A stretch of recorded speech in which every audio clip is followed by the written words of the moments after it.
அவரோட life history ரொம்ப தெளிவா இருக்கு. அவரோட வரலாறு, அவரோட பயோடேட்டா பார்த்தா ரொம்ப தெளிவா இருக்கு.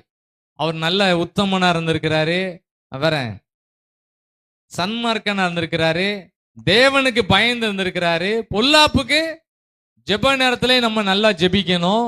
ஜெபம் முடிஞ்சாலும் நம்ம அந்த ஜெப அனுபவத்துல இருக்கணும். ஆமென்.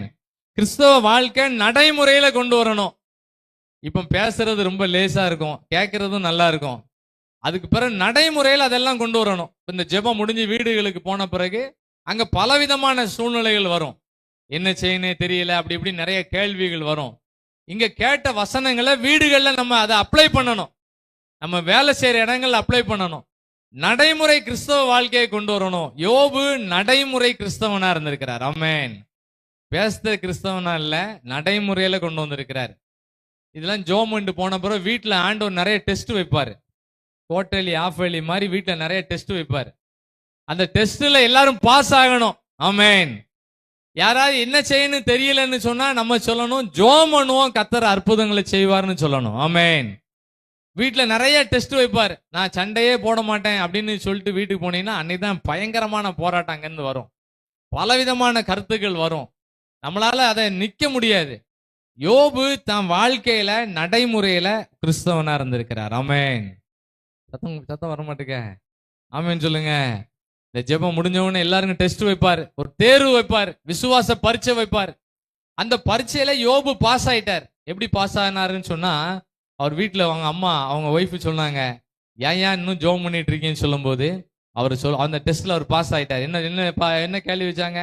தேவனை தூஷித்து ஜீவனை விடுங்கன்னு ஒரு டெஸ்ட் வைக்கும்போது யோபு சொல்லுவாரு, கர்த்தர் கொடுத்தார், கர்த்தர் எடுத்தார்னு சொல்லி ஒரு டெஸ்ட்டுக்கு பதில் எழுதுறாரு.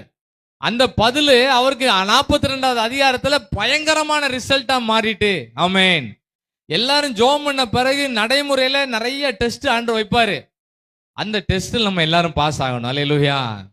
யோபு தான் அவரோட பயோடேட்டா தெளிவா இருந்துச்சு.